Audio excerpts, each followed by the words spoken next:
세월이 흘러가듯이 인생은 떠나니 이 인생 백년 살아도 꿈결과 같도다. 예부터 도움 되시고 내 소망 되신 주 일평생 지나갈 동안 늘 보호하소서. 아멘.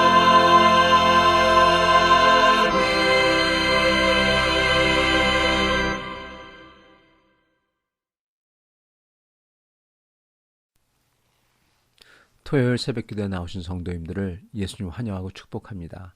오늘 하나님 말씀은 만군의 여호와의 열심히 이를 이루시리라 라는 제목으로 이사야서 37장 14절로부터 38절 말씀을 전하도록 하겠습니다. 히스기야가 그 사자들의 손에서 글을 받아보고 여호와의 전에 올라가서 그 글을 여호와 앞에 펴놓고 여호와께 기도하여 이르되 그룹 사이에 계신 이스라엘 하나님 만군의 여호와여 주는 천하 만국의 유일하신 하나님이시라. 주께서 천지를 만드셨나이다. 여호와여 귀를 기울여 들으시옵소서. 여호와여 눈을 뜨고 보시옵소서.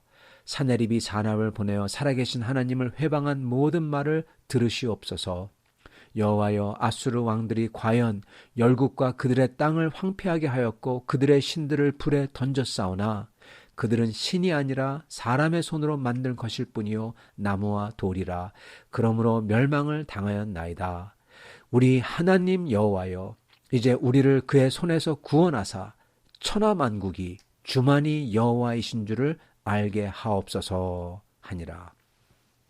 아모스의 아들 이사야가 사람을 보내어 히스기야에게 이르되 이스라엘의 하나님 여호와께서 말씀하시되 내가 아수르의 사내립 왕의 일로 내게 기도하였도다 하시고 여호와께서 그에게 대하여 이같이 이르시되 처녀딸 시온이 너를 멸시하며 조소하였고 딸 예루살렘이 너를 향하여 머리를 흔들었느니라. 내가 회방하며 능욕한 것은 누구에게냐? 내가 소리를 높이며 눈을 높이 들어 향한 것은 누구에게냐? 곧 이스라엘의 거룩하신 이에게니라. 내가 내 종을 통해서 주를 회방하여 이르기를 내가 나의 허다한 병거를 거느리고 산들의 꼭대기에 올라가며 레바논의 깊은 곳에 이르렀으며 높은 백향목과 아름다운 향나무를 베고 또 그 제일 높은 곳에 들어가 살찐 땅의 수풀에 이를 것이며 내가 우물을 파서 물을 마셨으니 내 발바닥으로 애굽의 모든 하수를 말리리라 하였도다. 내가 어찌하여 듣지 못하였느냐? 이 일들은 내가 태초부터 행한 바요 상고부터 정한 바로서 이제 내가 이루어 네가 견고한 성읍들을 헐어 돌무더기가 되게 하였노라. 그러므로 그 주민들이 힘이 약하며 놀라며 수치를 당하여 들의 풀같이 푸른 나물같이 지붕의 풀같이 자라지 못한 곡초같이 되었느니라. 네 거처와 네 출입과 네가 나를 거슬러 분노함을 내가 아노라. 네가 나를 거슬러 분노함과 네 오만함이 내 귀에 들렸으므로 내가 갈고리로 네 코를 꿰며 재갈을 네 입에 물려 너를 오던 길로 돌아가게 하리라 하셨나이다. 이것이 왕에게 징조가 되리니 올해는 스스로 난 것을 먹을 것이요 둘째에는 또 거기에서 난 것을 먹을 것이요 셋째에는 심고 거두며 포도나무를 심고 그 열매를 먹을 것이니이다. 유다 족속 중에 피하여 남은 자는 다시 아래로 뿌리를 받고 위로 열매를 맺으리니 이는 남은 자가 예루살렘에서 나오며 피하는 자가 시온산에서 나올 것임이라. 만군의 여호와의 열심히 이를 이루시리이다. 그러므로 여호와께서 아수르 왕에 대하여 이같이 이르시되 그가 이 성에 이르지 못하며 화살 하나도 이리 쏘지 못하며 방패를 가지고 성에 가까이 오지도 못하며 흉벽을 쌓고 치지도 못할 것이요 그가 오던 길 곧 그 길로 돌아가고 이 성에 이르지 못하리라. 나 여호와의 말이니라. 대저 내가 나를 위하여 내 종 다윗을 위하여 이 성을 보호하며 구원하리라 하셨나이다 하니라. 여호와의 사자가 나가서 아수르 진중에서 18만 5천인을 쳤으므로 아침에 일찍 일어나 본즉 시체뿐이라. 이에 아수르의 사네립 왕이 떠나 돌아가서 니느웨에 거주하였더니 자기의 신 니스록의 신전에서 경배할 때 그의 아들 아드람멜렉과 사라셀이 그를 칼로 죽이고 아라랏 땅으로 도망하였으므로 그의 아들 에살핫돈이 이어 왕이 되니라. 아멘. 오늘 말씀은 하나님께서 히스기야의 기도에 어떻게 응답하셨는지에 대해서 기록하고 있습니다. 아수르 군대자장 랍사게가 하나님을 모욕하는 말을 합니다. 하나님이 유다를 치라고 해서 왔다고 거짓말을 하고 그 다음에는 하나님이 힘도 없고 어디 구해낼 수 있나 보자고 온 백성이 듣는 데서 말합니다. 그래서 히스기야는 궁궐 대신을 이사야에게 보내서 하나님께 기도해달라고 하고 이사야는 하나님께서 보내셨다며 이런 일을 보시고 이사야를 통해서 말씀하십니다. 이렇게 하나님을 모욕하고 거짓말한 아수르 왕은 도망치겠고 칼에 죽임을 당할 거라고 하시죠. 히스기야가 그래서 그 하나님의 말씀을 듣고 항복하지 않습니다. 꼼짝하지 않습니다. 그런데 지금 히스기야는 모르지만 정황이 급박하게 돌아가고 있죠. 구스가 아수르와 싸우려고 오고 있어요. 그래서 이번에는 아수르 왕 사네립이 히스기야에게 서신을 보냅니다. 사네립도 하나님을 모욕하는 말을 하죠. 모든 정복된 나라들과 그들의 신들을 나열하면서 여호와도 결국 그런 신이 아니냐 그러는 겁니다. 그럼으로써 그런 신들을 다 사로잡은 나를 봐라. 그러면서 어서 항복하라는 거죠. 그러면 평화를 주겠다고. 그러나 랍사게가 거짓말을 했듯이 사네립이 금과 은을 주면 평화를 주겠다고 거짓말을 했듯이 이번에도 사네립은 또 거짓말을 하는 거죠. 항복하면 평화가 아니라 구스 왕과의 전쟁이 있기에 사용하려는 거죠. 이렇게 거짓말에 거짓말을 하는 사람들, 그러면서 하나님이 구해낼 수 있나 보자고까지 합니다. 하나님을 욕보이고 있습니다. 그러나 이것을 보고는 히스기야가 행동을 취하는데 바로 하나님 앞에 나아갑니다. 그리고 사네립의 편지를 하나님 앞에 쫙 펼쳐놓습니다. 그리고 그가 기도를 하는데 그 기도가 정말 대단한 기도입니다.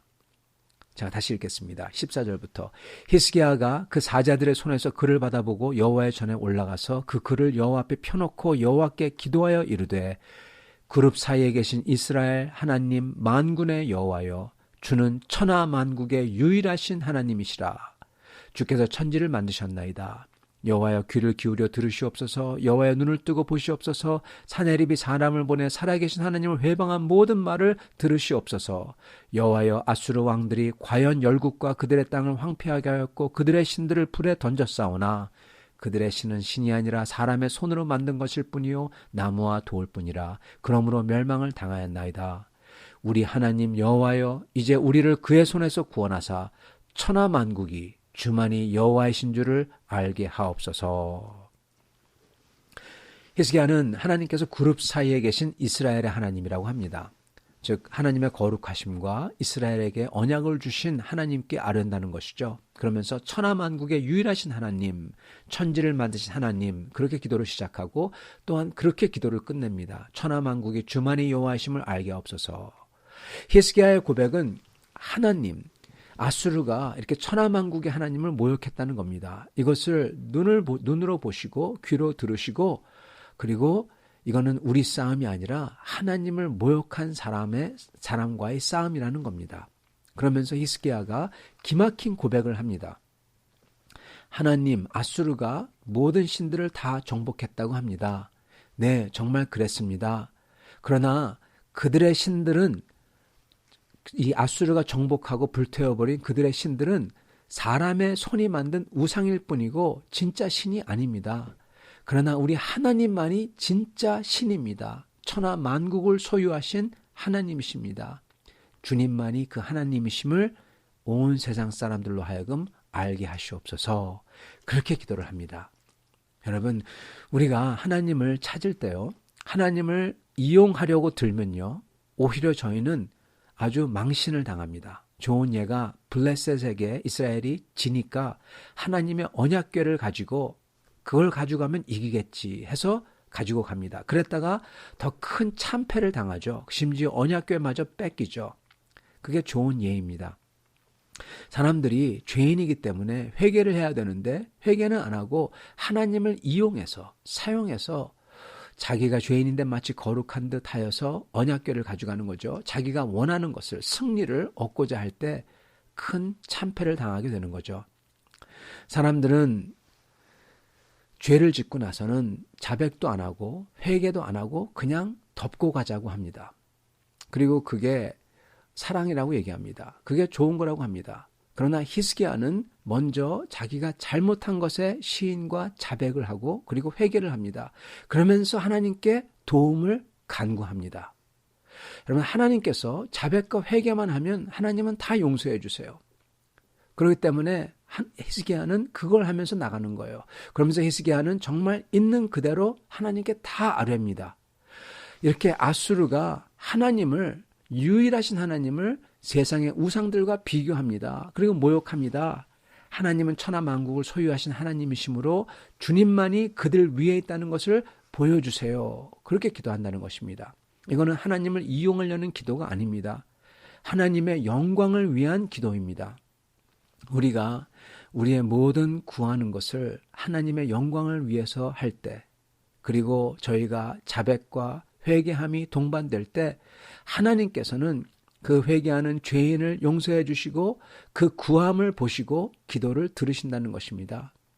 21절 이렇게 기록합니다. 이스라엘의 하나님 여호와께서 말씀하시되 내가 아스루의 사네립 왕의 일로 내게 기도하였도다. 기도한 것을 들으셨다는 것입니다. 이렇게 히스기야가 이렇게 기도했다는 게 하나님 앞에 등록이 되었다는 거예요. 접수가 됐다는 겁니다. 우리가 히스기야처럼 자백하며 시인하며 회개하며 주 앞에 나아가 저희가 있는 그대로를 쫙 다 펼쳐서 보여드리며 하나님의 영광을 위해서 기도할 때 하나님께서 그 기도를 접수하신다는 것입니다.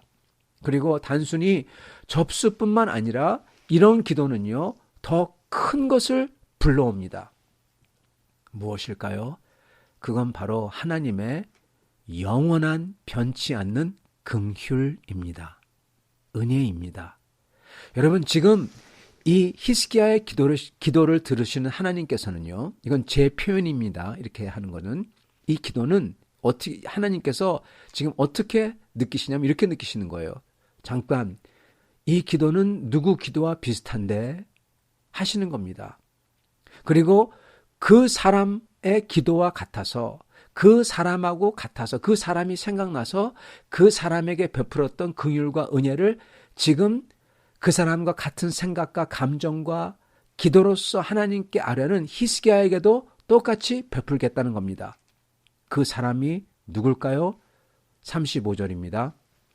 대저 내가 나를 위하여 내 종 다윗을 위하여 이 성을 보호하며 구원하리라. 아멘. 다윗입니다, 여러분. 히스기야의 이 기도가 하나님으로 하여금 다윗에게 주셨던 하나님의 약속을 다시금 히스기야에게 주도록 했다는 겁니다. 왜요? 이게 바로 다윗의 기도거든요. 이게 바로 다윗의 마음과 중심이었거든요. 다윗이 생각나고 다윗에게 주신 영원한 언약이 다시금 발동되었다는 겁니다. 그래서 하나님의 이름과 이 다윗을 위해서 하나님께서는 뭐라고 하시냐? 32절 만군의 여호와의 열심히 이를 이루시리이다. 이렇게 말씀하십니다. 하나님의 열심히, 이 원어의 뜻은요, 열심이 아니라 하나님의 질투하심입니다. 하나님의 질투가, 그러니까 그 어떤 것도 참지 않는 그러한 뜨거운 사랑이 이걸 이루겠다는 겁니다. 하나님께서는 이렇게 당신을 모욕하시는 아수르와 이렇게 다윗과 같은 마음의 기도로서 하나님께 간구하는 히스기야를 보시면서 여호와 하나님의 이름을 위해서 질투하실 정도로 극도의 열정적인 마음으로, 그리고 당신의 종 다윗을 위해서 질투하실 정도의 극도의 열정적인 마음이 히스기야와 유다의 구원을 이루겠다는 것입니다. 사랑하는 성도 여러분, 저희가 이걸 분명히 알아야 할 것입니다. 히스기야가 이런 다윗의 마음과 같은 하나님의 영광을 위하며 구원을 구하는 기도를 안 했다. 이러한 기도를 안 했다고 하더라도 하나님께서는 지금 다 보시고 계시기에 주님을 모욕한 아수르를 벌할 거예요. 기도를 안 하더라도 아수르는 망합니다. 아수르 왕이 한 말이 있기 때문에 그 사람의 말 때문에 망하는 거죠. 그러나 그렇다고 해서 히스기야와 유다가 구함을 받는 게 아니라는 겁니다. 아수르는 벌받고 유다도 벌받고. 그러나 히스기야가 이렇게 회개와 간구와 하나님의 영광을 위한 기도를 함으로써, 그리고 다윗하고 같은 마음으로 주님께 구했기 때문에 하나님의 마음을 정말 움직이는 겁니다. 여러분, 우리가 기도해야 할 이유가, 다윗과 같은 기도를 해야 할 이유가, 시편에 나오는 그러한 기도를 해야 할 이유가 여기 있습니다. 여러분은 이 히스기야와 같은 기도를 하고 계십니까? 다윗과 같은 기도를 하고 계십니까? 히스기야의 기도는요, 죄인의 기도입니다. 죄가 쌓여서 그 결과가 성문 앞에 찾아왔어요. 그 죄인이 주 앞에서 자백하며 회개하며, 그러나 주님을 의지하는 마음으로 나아가는 겁니다. 그리고 주께 모든 것을 낱낱이 다 아뢰입니다. 그리고 주님의 영광을 위해서, 그리고 자기의 구원을 위해서 간구하며, 하나님께서는 천하만국의 왕 되심을 고백하면서 그 왕에게 의지하고 엎드리는 겁니다. 이게 바로 다윗의 시편에 나오는 다윗의 중심입니다. 하나님은 바로 이걸 보고 주님의 질투하는 그 뜨거운 마음으로 구하겠다라는 것입니다. 우리는 이러한 기도를 해야 할 것입니다. 사랑하는 성도 여러분, 저희가 자백하며 회개하며 하나님 앞에 나가야 되겠습니다. 우리는 전부 다 우리의 삶을 다 낱낱이 아뢰야 할 것입니다. 우리는 주님의 영광을 찾아야 할 것입니다. 구원을 간구해야 될 것입니다. 그리고 주님의 천하 만국의 왕 되심을 고백하고 그 왕에게 의지한다고 고백하며 정말 그 왕에게 의지해야 될 겁니다. 그럴 때 저희는 주님에게는 영광을 돌려드리고 우리는 구원을 받을 겁니다. 어떻게 해요? 주님의 질투하심으로써. 주님께서 그런 우리를 보고 그러한 기도를 보시면서 다윗의 기도가 생각나서 우리를 불쌍히 여길 겁니다. 그런 우리를 보시며 또한 다윗이 예표했던 예수 그리스도를 생각하시면서 저희를 불쌍히 여길 것입니다. 사랑하는 성도 여러분, 이렇게 기도를 하는 우리가, 그리고 이러한 은혜와 긍휼을 받는 우리가 다 될 수 있기를 간절히 축원합니다. 아멘. 살아계신 하나님, 감사와 찬양을 드립니다. 우리가 주님 앞에 자백하며 회개하며 눈물로 낱낱이 다 고백하며 저희의 간구를 우리 주 예수 그리스도의 이름으로 아뢰을 때, 주님의 영광을 드러내길 원하며 나아갈 때, 그 주님께 의지하며 나아갈 때, 주님께서는 다윗을 보시며 그리고 예수 그리스도를 우리 모습에서 보실 줄 믿습니다. 주여, 주님, 우리 주 예수 그리스도 때문에 저희를 구해 주시고 저희에게 긍휼을 베풀어 주시고 저희에게 은혜를 오늘 주시옵소서. 예수 그리스도의 이름을 받들어 기도드리옵나이다. 아멘.